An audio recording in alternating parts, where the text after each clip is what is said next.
Proceed tayo direkta dito sa area. Itong bato. Nag-iisang dot dito. Ibig sabihin, isang deposito lang direkta. Prospect na. Deposito itong sinasabi ko. Isang dot na malaki.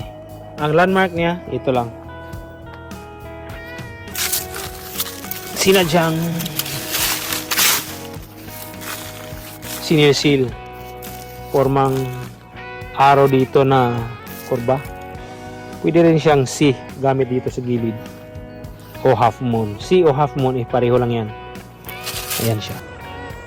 I-share nyo itong video o i-save ninyo. Ulit-ulitin nyo, panoorin para may makuha kayong idea, matutunan nyo talaga ng sakto o gusto. Kung hindi, kung gusto mo magmamadali, pwede mo akong i-hire through actual sa inyo. Kayo nga lang yung gagastos sa mga expenses ko. Yes, hello. Last part sa ating video. Kita nyo yun? Yung bato na yon na may tinapyas at saka may dot sa dulo. Yan ang tatalakayin natin sa video na to. Kaya wag mong i-scroll ang video, tapusin mo hanggang dulo kasi mayroon kang makuwang idea, matutunan sa video na gagawin ko ngayon sa araw na to. Kaya welcome sa ating channel. Ako nga pala si Waway Compass, the true guide of treasure.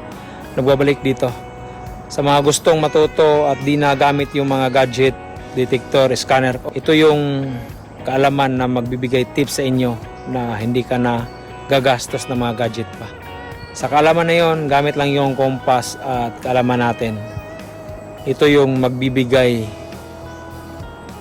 susi sa lahat ng mga katanungan mo na di mo pa nasasagot ilang taon na. Sa video na to, i-subscribe mo ang channel natin at saka i-share at i-save mo to at para ma-scroll mo lahat ng mga videos, tutorial na ginagawa ko. Proceed tayo direkta dito sa area. Itong bato. Nag-iisang dot dito. Ibig sabihin, isang deposito lang direkta. Prospect na. Deposito itong sinasabi ko. Isang dot na malaki. Ang landmark niya, ito lang. Sinadyang sinil-seal. Formang arrow dito na kurba.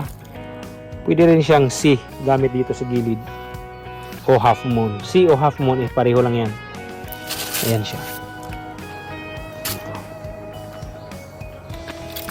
Ayan.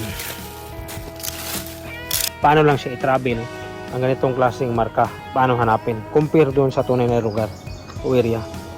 Ito siya mga boss. Kung makita mo yan, dot doon sa dulo at sinadyang tinapyas dito. At mayroon maliit na dot dito na klaro, nag-isa. At sinadyang binitak dito para magsisilbing shape ng area, lugar. Simple at paano siya hanapin, basahin. Gamit yung human face, malalaman natin kung saan siya makikita, mahahanap. Kung makita mo buo ang bato, kita mo yung dulo niyan, ibig sabihin tinapyas ng sadya to dulo, ibig sabihin ruling ang tinutukoy itong lugar. Ito siya. At kung pagbabasihan mo yung isang arrow na yan at saka may mga isang dot na yan, pagbabasihan mo isang dot na yan at i-compare mo to arrow dito, madidikoy ka na direkta. Una lang, titignan mo buo ang bato at i-compare mo doon sa tunay na lugar o area. At saka ikalawa, gamitan mo ng human face para malaman mo kung saan mo talaga siya tunay na hahanapin. Ito siya. Balik tayo. Una, yung dulo na yan, ibig sabihin pangpang. So, pwedeng galing doon, papunta dito ang prospected na yung deposito nakadungaw sa bandang pangpang dito. Ganun siya mga boss. Ngayon, yung dot.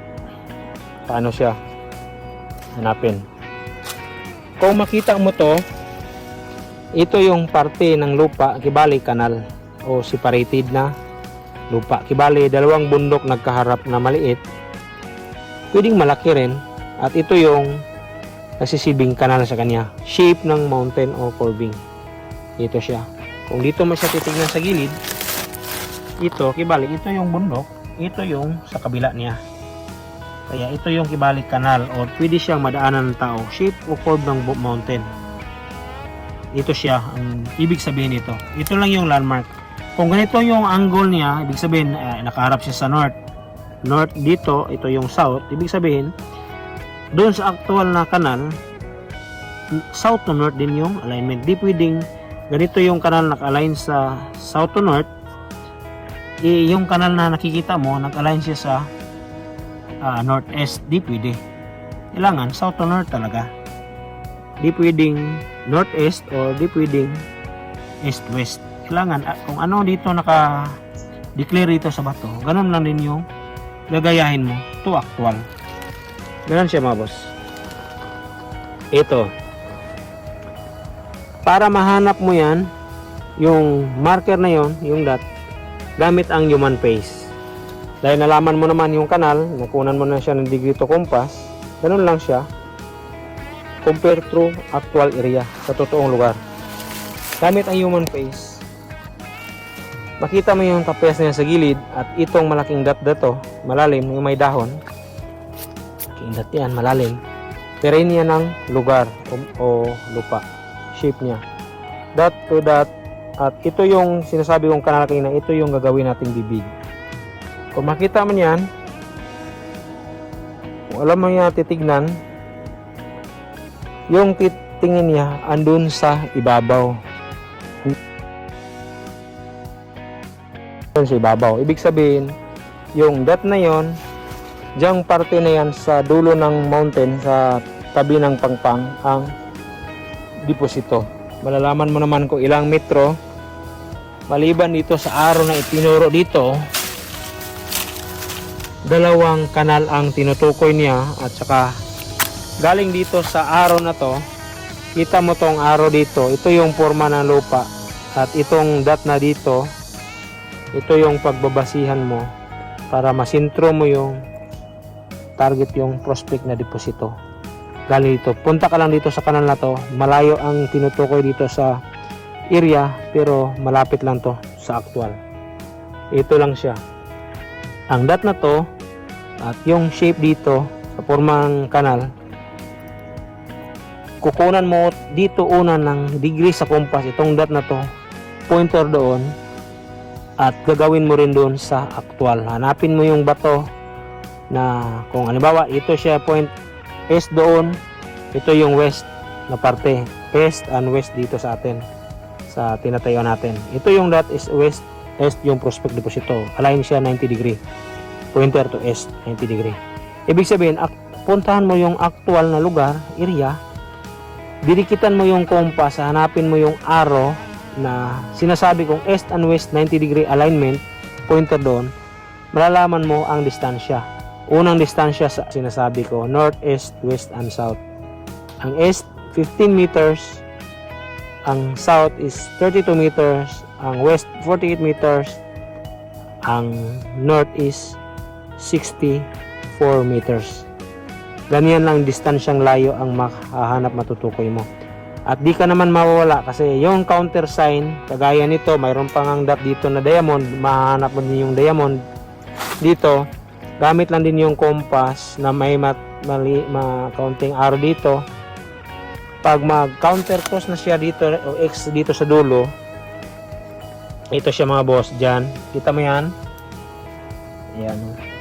Kita mo yan. Yan ang didikitan mo ng compass. Ito yung halimbawa malayo. Kita mo yung triangle o diamond. May maliit na arrow. Yan ang susundan mo. Halimbawa ganyan lang siya.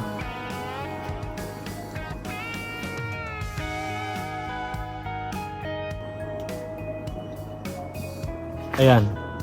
Tumbok mo na yung prospect na deposito. Ganun lang siya mga boss. Simple lang. Kung ibase mo dito dot to dot, madidikoy ka dito kung dito mo pagbabasihan. Kasi ang pinakita dito ang distansya na mag-accurate, ito lang ang dot na to na may arrow. May arrow ang bato niyan. Kita mo yung bato dito na may arrow.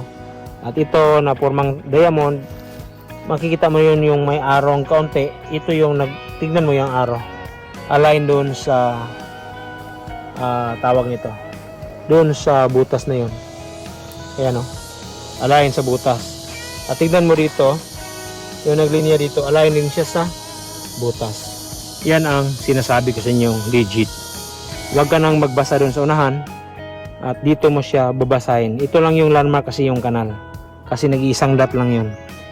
Dito lang, puntahan mo yung kanal at saka matutukoy mo na yan sa dalawang object na to, ang dot na ginawang arrow. Ito yung degree na pagbabasihan na maging sintro sa kanya base yung arrow. Sample natin. Ganun lang siya hanapin. At dito, kita mo yung tapyas dito. Sinadyang ano. Para kanal siya, kanang heart, sorry, heart siya. Ito. Try ko to. Heart. Oh. Heart. Ayan. Ito yung sketch na ginawa ko, papakita ko sa inyo. Bato to actual area. Tignan niyo yung kanal na ginawan ko ng arrow. Maraming salamat sa video na tinapos niyo hanggang dulo. Sana may nakuha kang idea ulit sa ginawa kong video at nakasubscribe ka dito sa ating YouTube channel, Waway Compass, the True Guide of Treasure. Maraming salamat at good luck.